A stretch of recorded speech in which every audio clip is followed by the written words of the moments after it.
Point Blank is a crime fiction podcast. It may not be suitable for all listeners. We discuss violence in all its forms. The works we reference may include period slang, which some listeners may find offensive. The hosts also have a tendency to swear.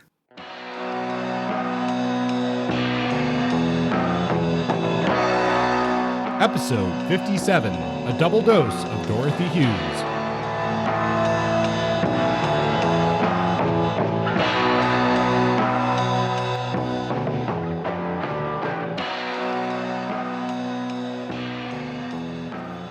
Welcome, Point Blank listeners. My name is Kurt, and joining me as always, here's Justin. How are you today, Justin? Oh, I'm pretty good, Kurt. It's at the beginning of summer for me, and I'm finishing up a long, painful semester, but there's hope in my future. Heading off to Utah on a 5-day socially distanced hiking and backpack trip in a little bit here, and excited to talk about these two very, very good books by Dorothy B Hughes, who is without a doubt one of my favorite authors in the genre, and certainly one of the best authors, in my opinion, that we've spent time with on the show. Yeah, I can't disagree with you, Justin. It was a real treat to read some more Dorothy Hughes. And, listeners, if you've been paying attention to our order, we had said we were just going to read The Expendable Man for today's episode. But Justin and I could not contain ourselves to one work from Dorothy Hughes. We had to both go ahead and read Ride the Pink Horse. So you're going to get two books from Dorothy Hughes in today's episode. Like I said, it was a real treat. It was just delightful to be back with her work. And I think we're going to have a lot of good stuff to talk about today. I will say, listeners, right off the bat that there is at this point, it's actually hard to avoid spoiler at the beginning of the book, The Expendable Man. And it is kind of key to how the novel turns out. So if that's a real concern of yours, then go start The Expendable Man. And if you're at least 50 pages or so into it, then you can come on back and listen to the show. Oh, I agree with that. I mean, it's not, some people call it a twist, some people call it a gimmick, but the reality is it's an essential part of the narrative and something that makes the book land the way it's supposed to land. So if you don't want the book to, be in any way spoiled, even though it's not like a huge spoiler, it is important for you to just read it clean, read it fresh, read it without our input, because that might taint the overall experience for you. So yeah, I totally agree with you there, Kurt. But if that's not your case, stick around, because we're about to dive into it, and it is a really rewarding read, I think. And unfortunately, if you have looked up this book online at pretty much at all, you will almost immediately be told what that spoiler is. So just a word of caution there, listeners. But we're going to look at these books. I mean, we've got kind of a lot to cover today because we're looking at two novels instead of our typical one in this deep dive. So I will say that if you're looking for more biographical information on Dorothy Hughes, I would recommend that you go back to our In a Lonely Place episode and look at that, where we discuss her life in a little bit more detail. Just to put these two books in context, we are looking at books from very different parts of Dorothy Hughes' writing career. Ride the Pink Horse, which we're going to discuss in just first, came out in 1946, and The Expendable Man was her last novel that came out in 1963. So just be thinking about that as we discuss these novels, because I think that is fairly important to how the author is approaching these works. So, unless you've got anything else, Justin, you want to get right into Ride the Pink Horse? I would love to. This was not the original book we were going to feature for this show. This was an add-on because I read it and I was like, wow, that's really fucking good. And you read it as well, and we decided why leave it out at this point. So here it is. Let me briefly, or to my best of abilities here, briefly summarize Ride the Pink Horse, and then we'll dive into our discussion. So, as Kurt said, this novel was published in 1946. It's widely considered to be Dorothy B Hughes' first masterpiece of three. One of them we've already discussed. In a Lonely Place, we discussed many episodes back, and we both very much liked it. And this is similar in that it's all about atmosphere.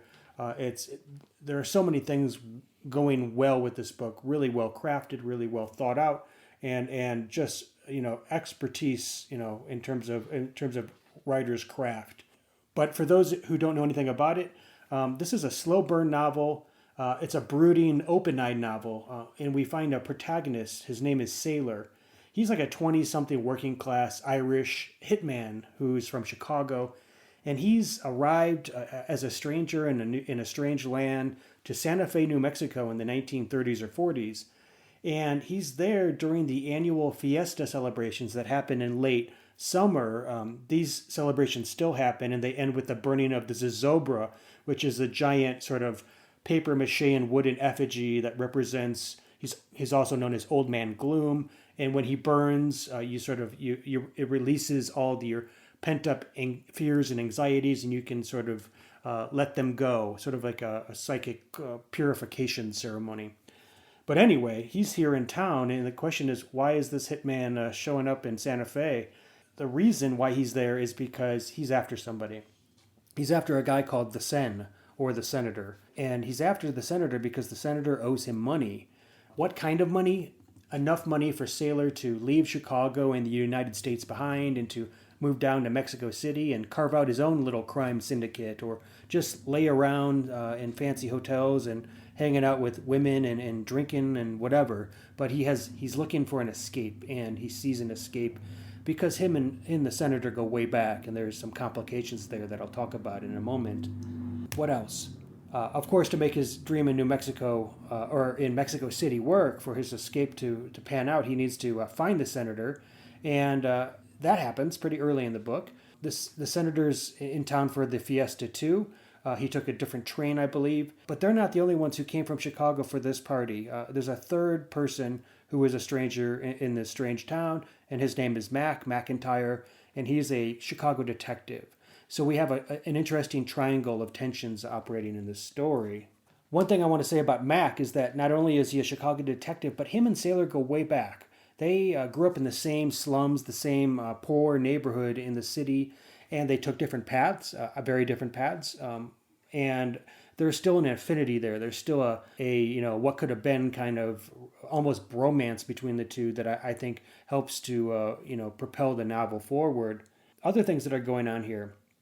Of course, there's the primary triangle, but there are other characters that are significant, influential in the shaping of Sailor as this book progresses.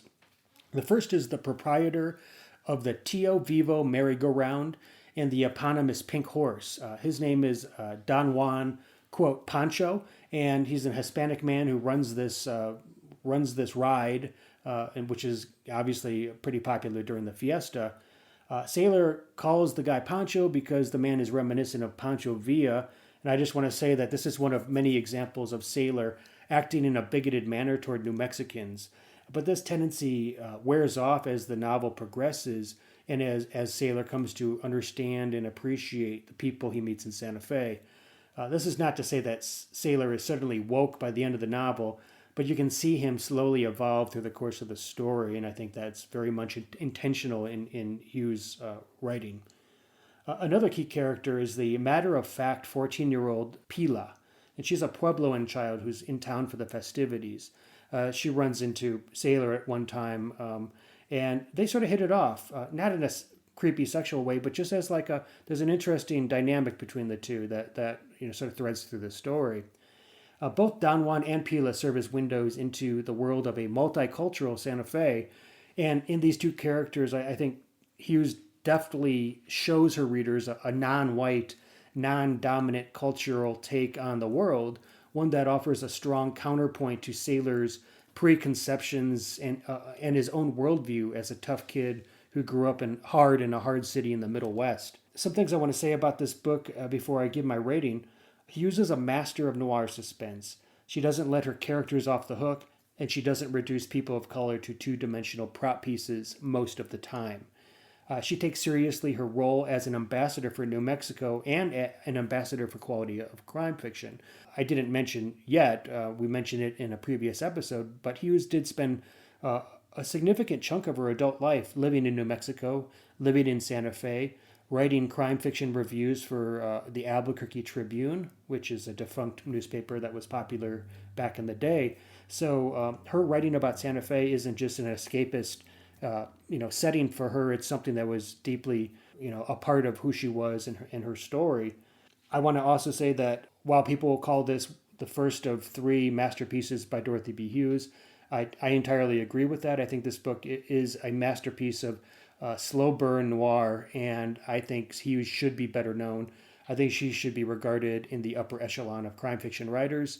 The best of her work is here, and I also think that she's one of the best writers in the genre of all time. If you haven't read Ride the Pink Horse, I haven't spoiled it for you here. It's very good up into the last page, so it's not the kind of book that gets spoiled after getting to the 100th page or to the halfway point. So enjoy the ride, have fun with it, and then after that, read Expendable Man.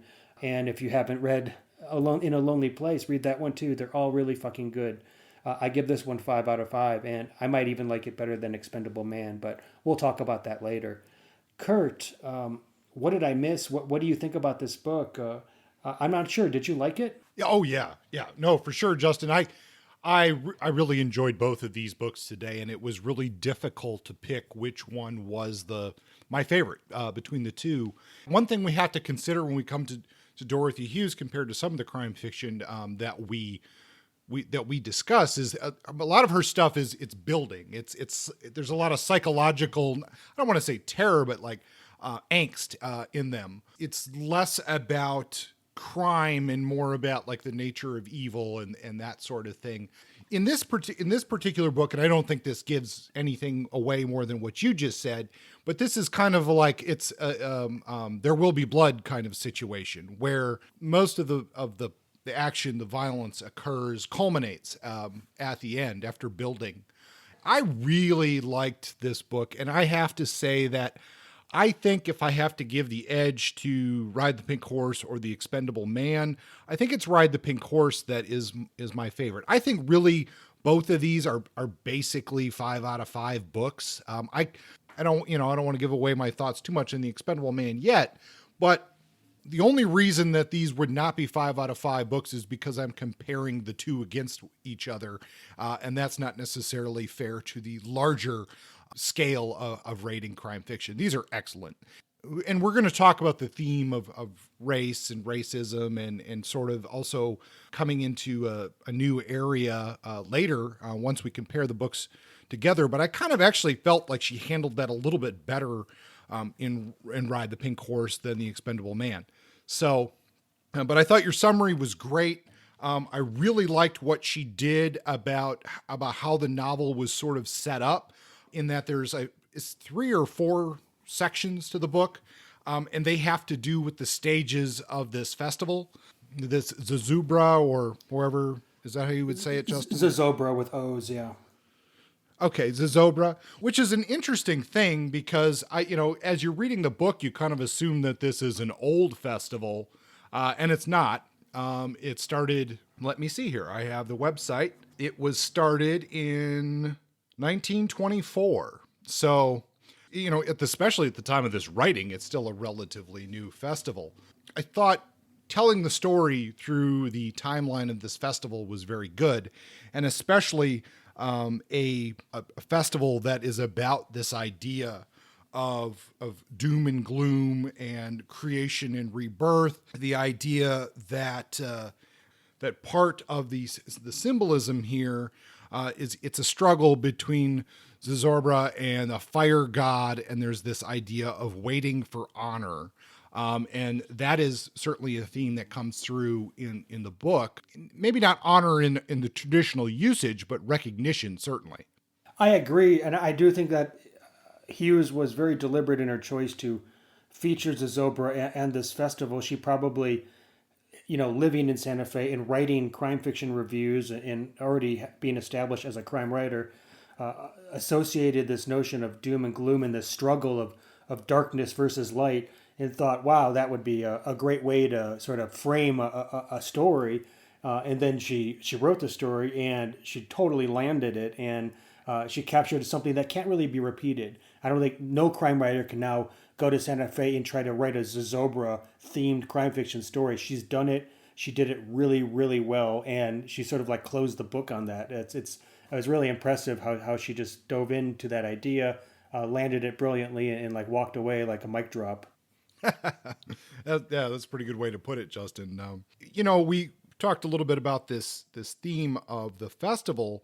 Before we get too far into the themes, you gave us a pretty good listing of the characters. This is a fairly tight novel when it comes to the number of characters involved. You do have some, very minor bit roles in this, but it is basically Sailor, the Senator, McIntyre, Don Jose, and Pila. That's your cast of characters. The senator has some girlfriend who plays a little bit of a role. There's some hotel staff that play a little bit of a role, but that's pretty much it. Does this cast of characters do the job? And since I guess we both love the book, that is, the answer is yes. But there is an element to this, and tell me what you think about this, is that because almost our entire cast of white characters are part of the man coming to town narrative. Yeah. I think this one explores that issue of place, atmosphere, and race somewhat more effectively because it's closer to Hughes' own experience moving to the Southwest. Well, I think it's probably more personal for her, more intimate in terms of the kind of experiences that Hughes would have had herself. So more relatable. She's not writing a character that she's deducing the experiences for. She's actually intimate with the feelings that are prevalent in this book. You're right that Sailor, Mac, and Sen they're all white dudes who they're dudes who come from the Midwest. They come to the Southwest and they're exposed to it and experience it in very different ways. And then we have the local natives, the city and regional inhabitants who offer or paint another picture. And I mean, this was dangerous. This is the kind of this was written in the 1940s, and as we've seen and criticized in other crime fiction of the era, it's very easy and very common for crime fiction writers to use people of color, marginalized people as props, as setups for the main characters, for the white characters to shine, because it's always the white narrative that matters in these stories. And Hughes doesn't make that mistake. She doesn't gloss over the realities of bigotry and racism. Sailor comes off the train as he's a bigot, but not a nasty intentional bigot, but just a product of his time. He sees poor people, he sees people of color, and he doesn't understand it. He thinks of this as foreign. He thinks of himself as in a foreign place, even though he is in the United States. There's a lot of these tensions of race, and does quote unquote Pancho and Pila feel like characters that Hughes deliberately developed to represent something of depth, something, characters, real human beings with real human experiences, while maybe not being exactly the same experience that she knows and understands. I think she overall did that pretty well, and I am impressed by how much she got, she squeezed out of these essentially 5 characters, almost like a play, 5 characters, and it would be a great play if there wasn't so much movement. There's a lot of movement from the merry-go-round to the hotel to the festival grounds, back to the motel to the merry-go-round, and then onward and onward into the climax. So, but yeah, I think each of these 5 characters were individuals. They were very different from one another. There's not too much overlap. There's a nice tension between Mac and Sailor. There's a nice tension between Sailor and Pila, and there's a good dynamic between Don Juan Pancho and Sailor. I would say that the Senator is the least developed of these characters. He's just like the rich, politically corrupt asshat, and Sure. and that's the role he serves. But the other ones, I think, were all fairly intriguing and unique. For sure. And, one of the things that I think, we've repeated on this show that Dorothy Hughes should be better known. And there's a lot of reasons for that. discussion, but one of the things that's been, big in sort of the world of writing, and I don't know, really the last 15, 20 years, is the concept of as a writer, how are you writing the other? And in fact, there's a pretty good essay called Writing the Other that I read years ago by Nisi Shaw. And she discusses that, and now she's a science fiction writer. So, but a lot of that is how as a writer are you writing someone who is not your own experience, your own background, and that can be a very precarious place to be writing from. And yet, Dorothy Hughes did that repeatedly throughout her work and throughout her career, and she does it pretty successfully, even with a lens of almost 70 years down the line here with our modern perspective. She still succeeds, certainly way more than she fails in that regard. So bringing her into that discussion of, how do you do that? How do you answer that question? Well, here's an author who does that repeatedly very well. And I think she certainly succeeds with that in both of these books that we're talking about today. I agree. If we're going to move on from this book soon and dive into Expendable Man and sort of play one off the other. But was there anything about this book that you found missing that you would have? What was the major flaw, if there were any flaws to you? Did you sense, was there anything, or did this book sort of work in its entirety for you? I think it works in its entirety, Justin. I mean, the more as I was reading it and thinking about it for the episode, I was essentially trying to force myself into a criticism to have that element to talk about. But the longer I thought about the book, the less I could justify those positions. I do think it is an extremely well executed book, and I think it stands up to the test of time. I think the only downside is for some readers who would come at this is I think it's a little bit of a pacing issue, and it is a slow pace, more noirish burn to it than a straight up action crime fiction type story. Yeah, I mean, I think the slow burn is the real big factor. If people need that fast paced, hard hitting, constant, like sort of hyperactive novel in order to feel properly distracted, then this isn't going to work. But if you can handle the pacing, there's an immense payoff in that. And I would say that this is a nearly flawless book for me. And I read it with the same sort of critical mind. I live in New Mexico. I understand the challenges of writing the other, and I'm also a huge constructive critic of people who don't do that well or do that thoughtlessly. And I remember just sitting here reading this book before Expendable Man, going, "Holy shit, this is really good. When is she going to drop the ball? When is it going to get bad?" And it just didn't. Up until the last page, like I said.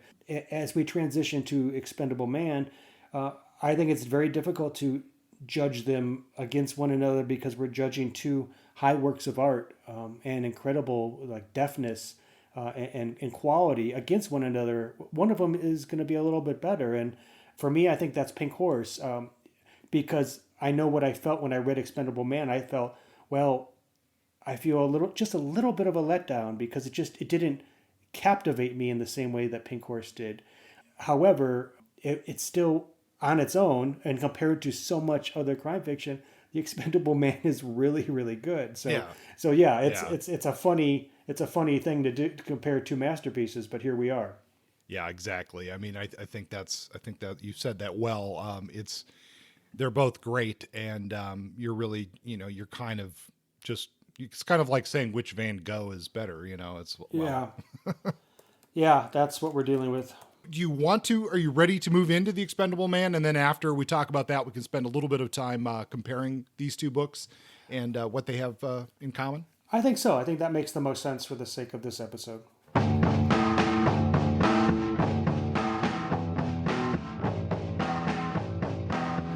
Okay, well, let's get into The Expendable Man, which came out again in 1963. And I will say that Dorothy Hughes basically came out of retirement to write this book, so we can think about it in that context.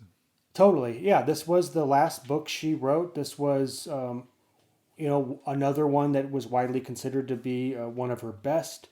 It's another slow burn noir, and this one is set in the Southwest as well, which is how one reason they connect nicely.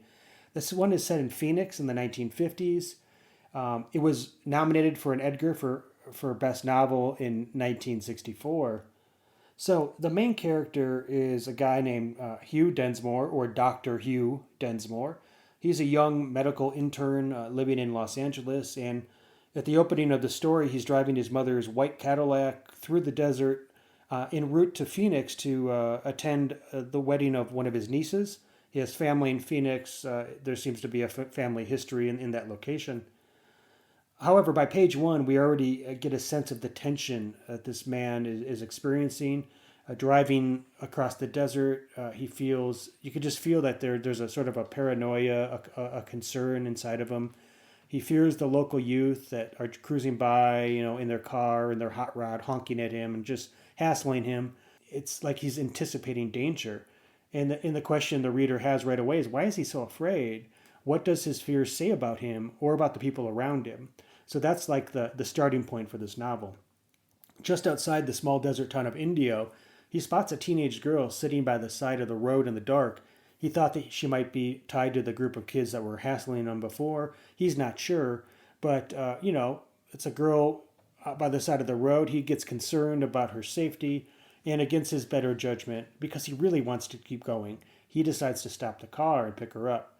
Obviously, in a noir like this, from this moment on, his fate is tied to the fate of this girl, and you'll see that very clearly. The name of the hitchhiker, or at least the name he is told, is that her name is Iris Kroom, and she's from a town outside Indio, and she's traveling to Phoenix to stay with her aunt, and she has this whole story. And Densmore doesn't quite trust the story, doesn't buy this teenager, but he wants to help her, but simultaneously he can't wait to get her out of his hands. He wants to help, but he also wants to get out of this situation because he knows he's already in something that he wasn't he wasn't prepared for. So he plays the role of this upstanding citizen doing this girl a favor, but he's eager to get rid of her, so he drops her off at the next decently sized town with some bus money. He says, "Go, take the bus, have a great time." And she leaves, and sort of like in some horror movie where you can't ever throw away the certain token or item that's like cursed or whatever, he's crossing the river into Arizona, and there she is, Iris Kroom, waiting for him on the other side. She sort of calls out to him and plays as if he knows her, and in order to draw attention from the police so that they see that he has to in some way interact with her. He can't ignore her. So it's a bit of a mess, and it shows how manipulative this girl is in sort of looping him into her situation. So at this point, he takes her all the way to Phoenix. He drops her off at the bus station, and he doesn't expect to get money back from her. He wishes her well, and he hopes that he never sees her again. But, of course, he does. While in Phoenix, we get a sense of Densmore's family, his well-to-do middle-class family of homeowners and professionals, doctors, lawyers, just well-connected people.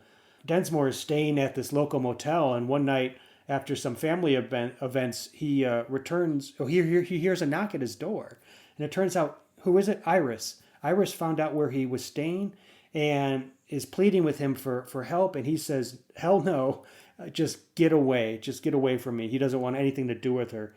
This kid is trouble, and that's seemingly that. This is the second incident. He's paranoid. He's nervous. He's stressed. He's distracted.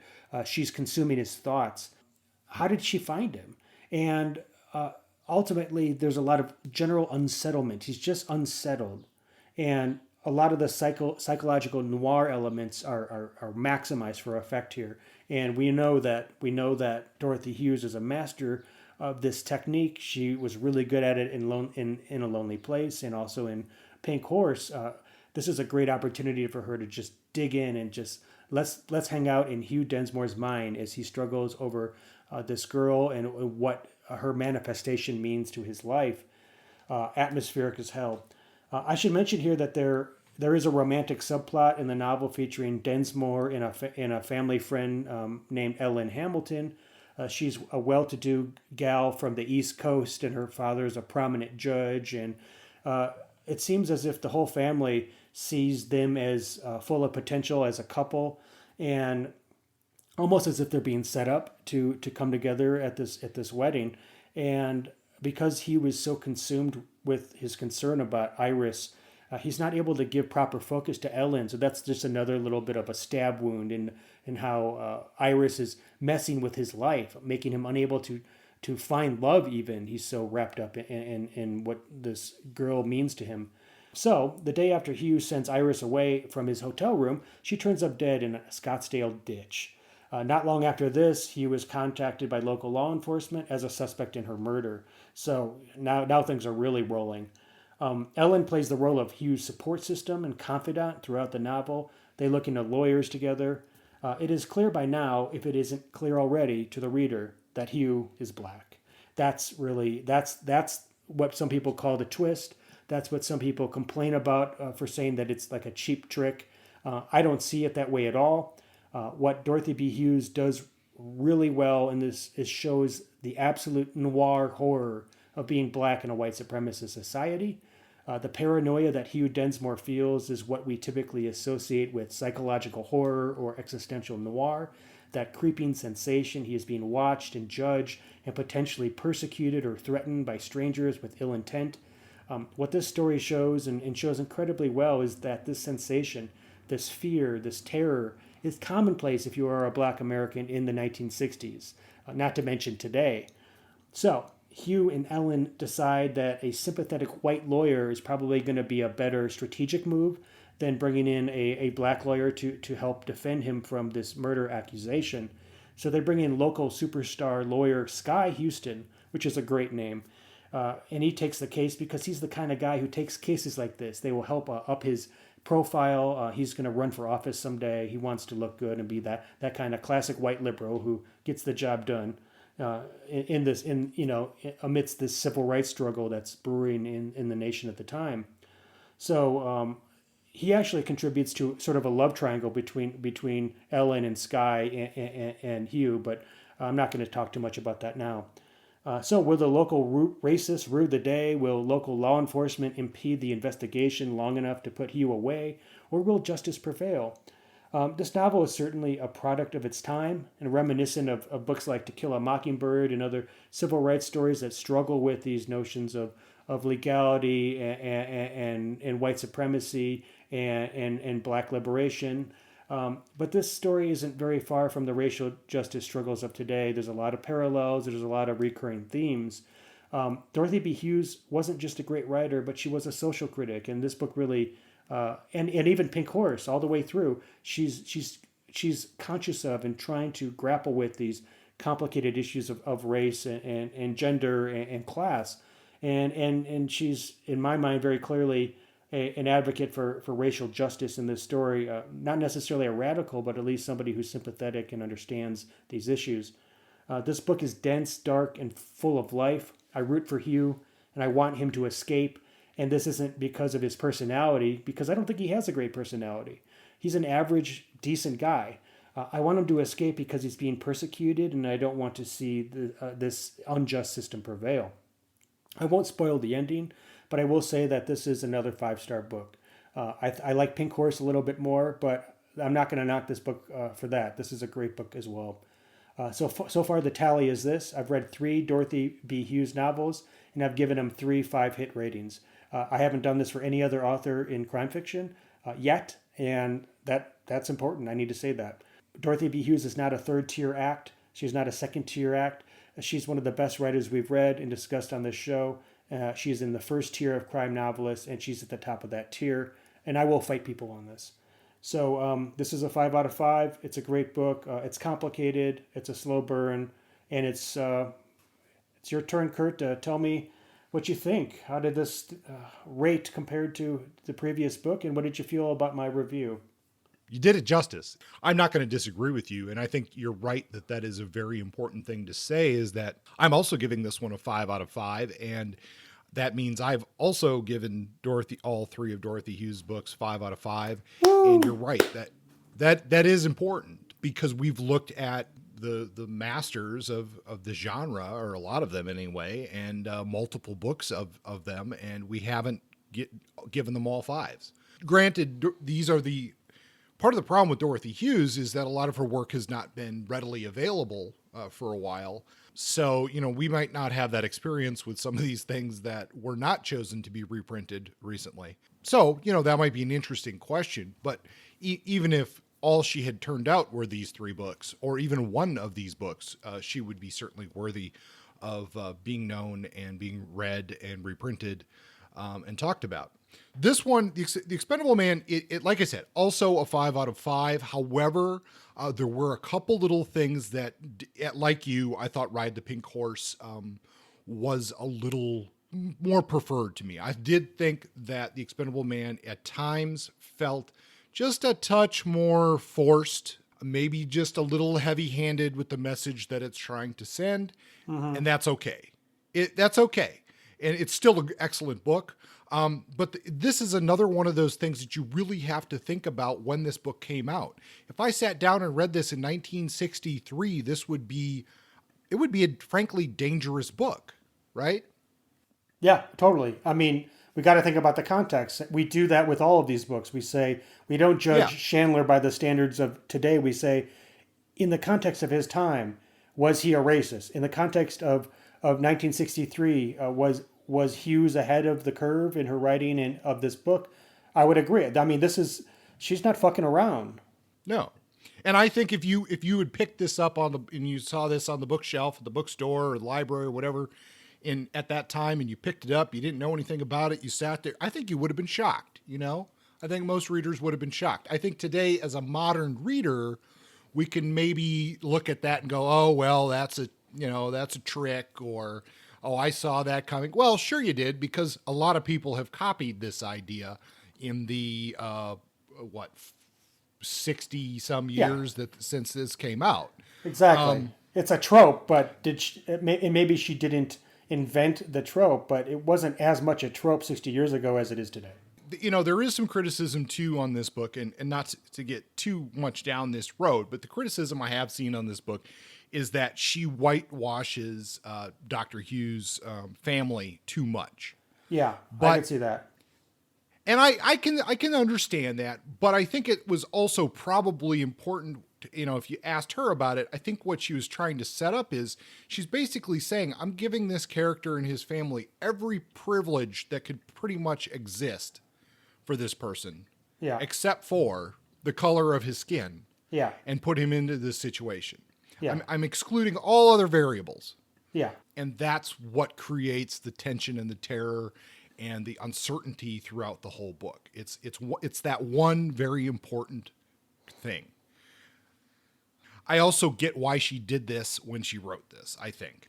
Yeah. I was going to say, I agree. Like, I understand why some people might be turned off by that, because it's pushing the credibility of realism for an effect. And usually I don't like that in writing. I'd rather have you write honest, true-to-life situations and not do a setup that serves the purpose of some grander intent, or I want the story to be the story and not some meta-narrative about something, some kind of agenda or axe to grind. And Hughes has an axe to grind here, but I think if she wasn't such a great writer, if she wasn't so careful with her characters and the situation, that might be a bigger issue. But because I think this is such a great book, she puts so much into it.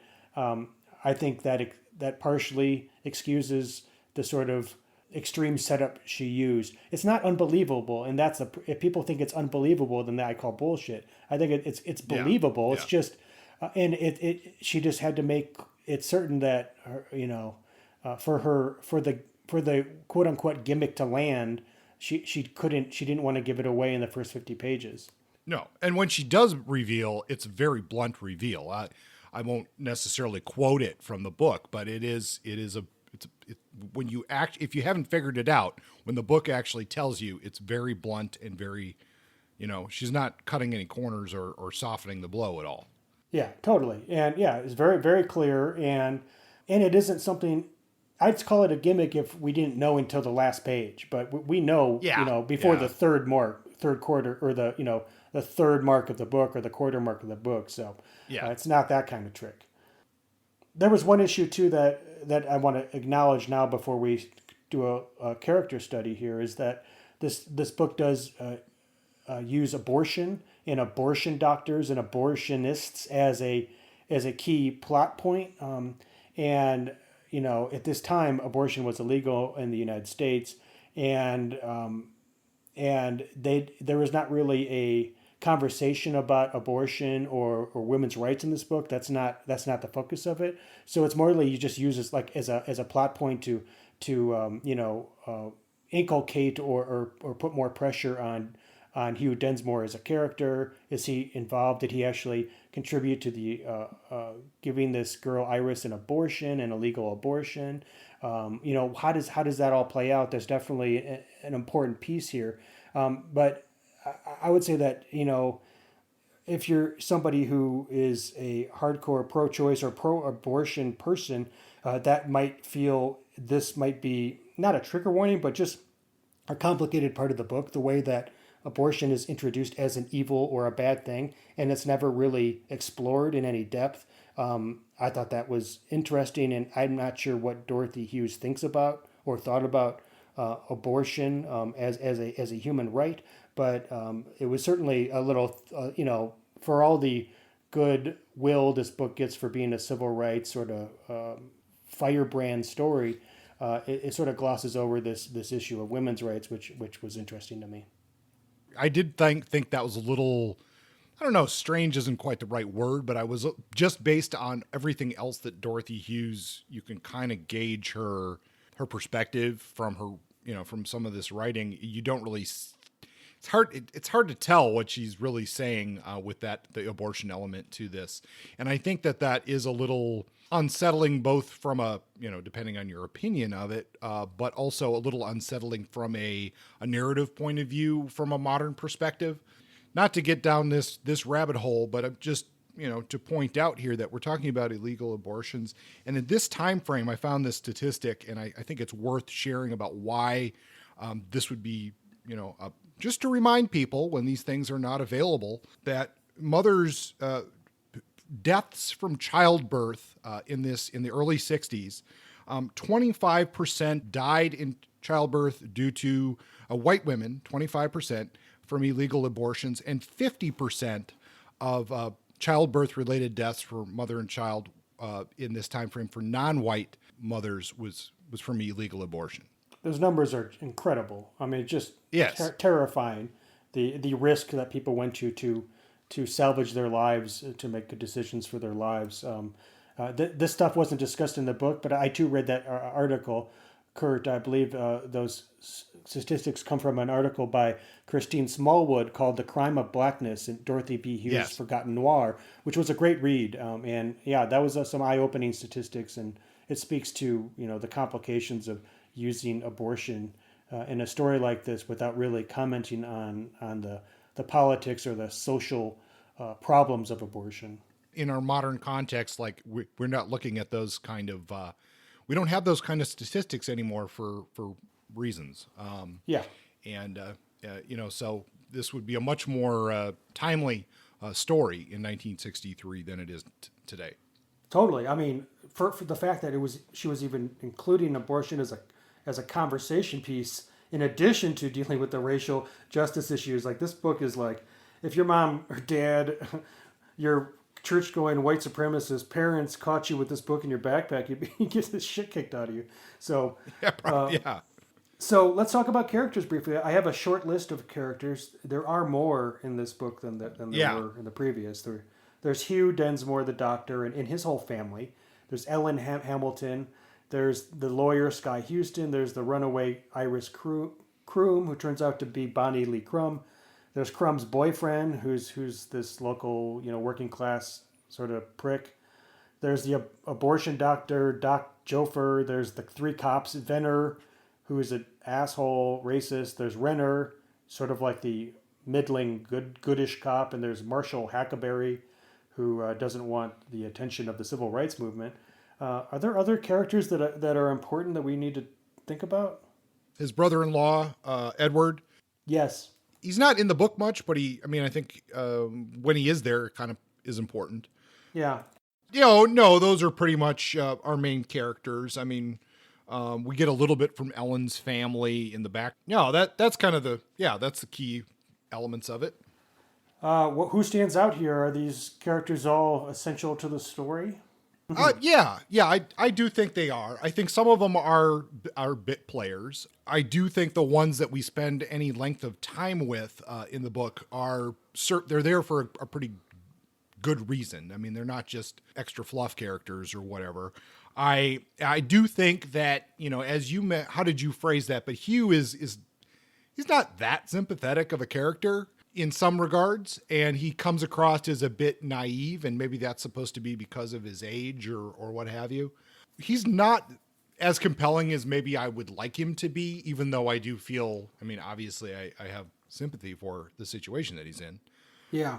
I did find as you mentioned, this sort of love triangle between Hugh, Sky, and it's Houston, Justin. It's the old pronunciation. Oh, that's right. That's right. I'm behind the times, or ahead of the times, I guess. Yeah, I've been corrected on that down in the Gulf. The difference between Houston and Houston. You're an expert. Yeah, well, you're not that far away either.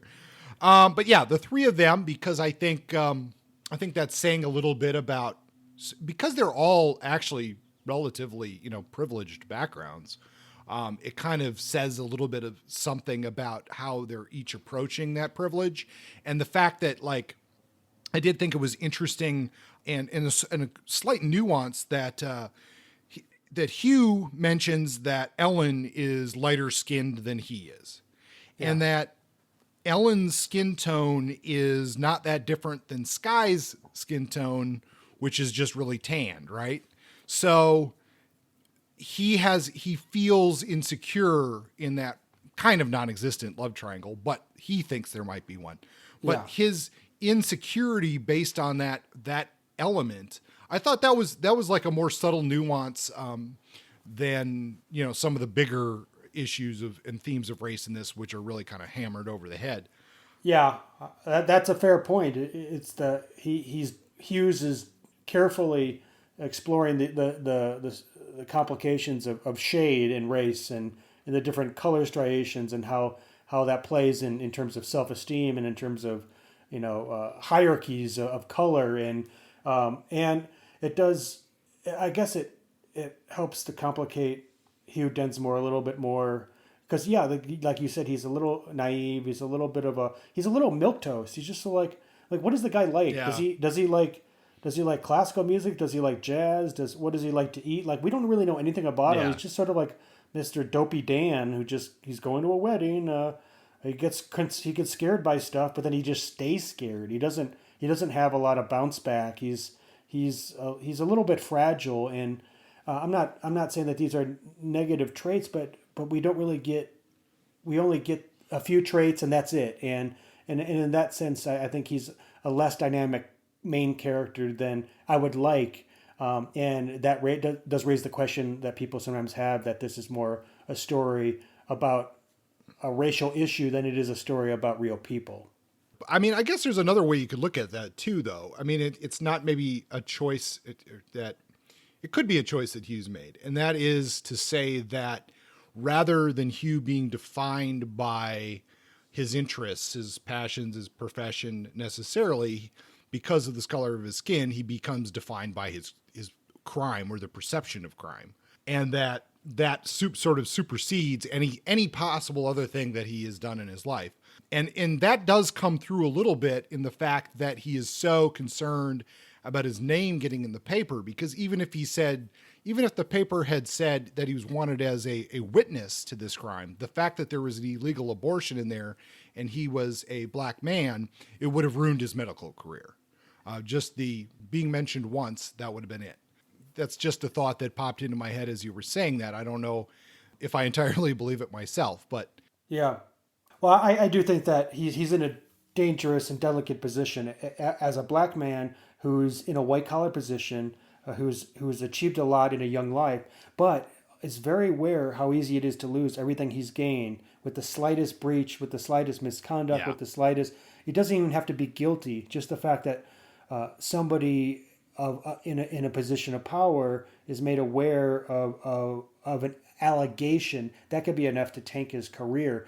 So I could see him being maybe a particularly nervous example of a real life concern that faces people who are marginalized in society, who make middling achievements in life. It's so easy. It's hard to gain these achievements, and it's so easy for them to be taken away. So I think that's it's fair, and there's a lot of, for all of the like maybe overwrought aspects of this book. I don't or accusations. I don't think it's really that overwrought, and I think that she does No. deal. No. Hughes does deal with the nuance as well as the overall big picture of race. I think she's sensitive to it. That criticism really only comes through because I think I'm comparing it to Ride the Pink Horse, where a lot of the same, well, not same, but similar themes are brought in a slightly more nuanced way and a slower evolution than in The Expendable Man. But, still, like we said, masterpiece of a novel. Yeah, agreed. And I do think that in terms of race, yes, she does. She's nuanced in Pink Horse, but also race isn't as important a thematic element in that story, and she doesn't actually have any big commentary on racial politics in the Southwest, or indigenous justice issues, or old colonial issues. That doesn't really She doesn't really grapple with it strongly. It's just more of a character based struggle, and she doesn't have to try to resolve it or dive too deep into it. So I think she was dabbling with it there. But an Expendable Man, 14, almost 20 years later, she's able to just completely focus on it and make it the centerpiece of her novel. So yeah, I mean, it's a great. If this is the novel you end your career with, it's a nice way to bow out. It's a nice gift to communities who needed to have books like this out there. Who It's nice to have this support. It's nice to have a foot in the door in the crime fiction world of somebody who is actively engaging in these issues while also making an incredibly riveting and powerful and effective crime and noir novel. In terms of comparing these two books, I don't even know how to ask this question. Maybe we need to narrow it to particular aspects of it, if we need to at all. I think we did originally set out to, at the end of this episode, compare these novels, but really I feel like we've essentially done that through the conversation, and that what we're seeing again, in both of these works is really just Dorothy Hughes' ability to be a astute commentator on society, throughout multiple parts of her work, across a body of work. And I wrote down a few common themes here. I mean, certainly both of these books are in the Southwest. That's, but they're also about someone coming from the big city to the Southwest. That's true. At this time, like now, you wouldn't necessarily think of Phoenix or Albuquerque as small cities, but they were certainly growing exponentially in this time frame. Oh yeah, I mean, the advent of air conditioning wasn't even into the middle of the 20th century, and Phoenix exploded in the 60s and 70s. Prior to that, it was pretty backwater, and Albuquerque was, Santa Fe, we're talking about in 1940s, it's tiny. I mean, it's tiny now. It's 70,000 people. So these are small towns compared to Chicago, compared to LA. And that says something about Dorothy and where she's coming from. I think she would probably define her as as a middle class person who comes out west, and a lot of her reactions to and grappling with the different class and racial dynamics she experienced filter down into a lot of her noir. I mean, she does it well. I don't really know what else to say about her or these works, because I think they're ones that they speak. First of all, they speak for themselves because they stand the test of time. They're excellent. If you are a fan of crime and noir fiction, if you write crime or noir fiction and you haven't read a lot of Dorothy Hughes, then you need to do that. It should be a foundation of this genre. Entirely agreed. I mean, we're a broken record at this point. Have you Yeah, read any of yeah. her books that aren't considered masterpieces? I know there are now several available on Kindle, including like Blackbirder and something like the Bamboo Blonde or Well, something? Justin, that's actually a good question, and I think I think after this episode, I'm gonna go find whichever one is rated the worst, Yeah, and I'm gonna read that one, and then I'm gonna say, okay, well, if this is her or worst, what is it? yeah. And yeah, I'm gonna report back on that. We have a review episode coming down the road here, but I'll take a look at Dorothy Hughes' worst rated book on Amazon, and then we'll see. I think that's a fair approach. I did download the Blackbirder, Dread Journey, and the Bamboo Blonde, and I was hoping to try to cram those books in before this episode, but time slipped away, and I've already been reading for Chicago Noir, so which is our next episode. But yeah, I'm looking forward to checking those out. They're not all set in the Southwest. She does have characters. One plot is set in New York City.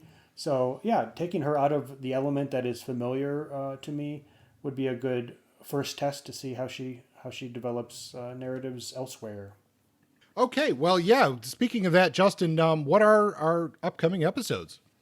Oh boy, so well, I just gave away the first one. I think folks already know a little bit about where we're heading, at least those that are on our Facebook page that communicate with us in our groups.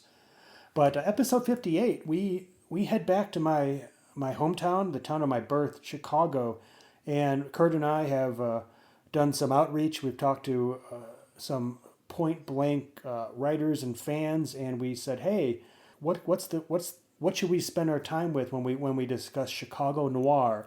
What is the best next Chicago crime fiction out there? And we're going to look at a handful of books from a handful of authors, going all the way back to the beginning of the 20th century and the early days of classic hard-boiled noir, and up to modern stuff. Folks like Bob Hartley and Danny Gardner. So that's going to be a fun episode, and I'll probably go get a slice of Chicago-style pizza or an Italian beef and have a couple beers, and then pass out halfway through the episode. So after Chicago Noir, we have episode 59. We're going to do Miami Blues by Charles Willeford. Episode 60, 5-round reviews. We're just going to, get ourselves and you catch caught up on what we're reading.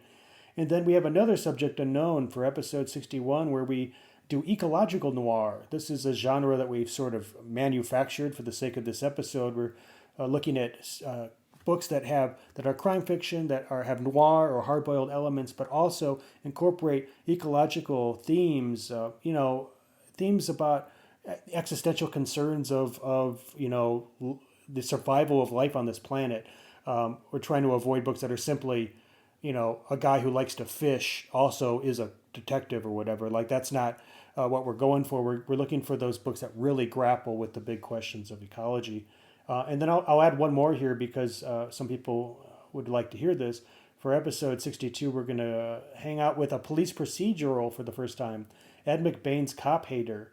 So that should be an interesting one, given some of our commentaries on police procedurals in the past. Yeah, I've actually read that already, so I am interested in talking about it. Totally. A lot of good stuff to look forward to. More content coming from Point Blank. And one thing, if you want to get in touch with the show, the best thing to do is probably send us an email at pointblanknoir@gmail.com. The activity on not the Facebook page for the show, but our Facebook group for the show has been kind of slowly gaining some traction. That's probably where the majority of people who are interested in the show are talking to each other. You should come join that group. Not big traffic, but enough to sort of keep the conversation going.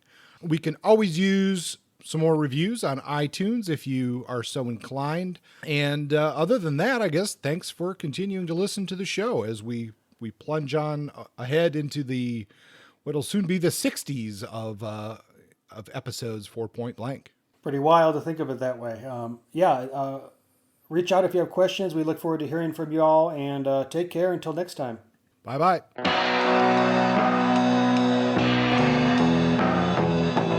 Point Blank is under a Creative Commons license. Music is by Justin. Copywritten works are property of their respective holders.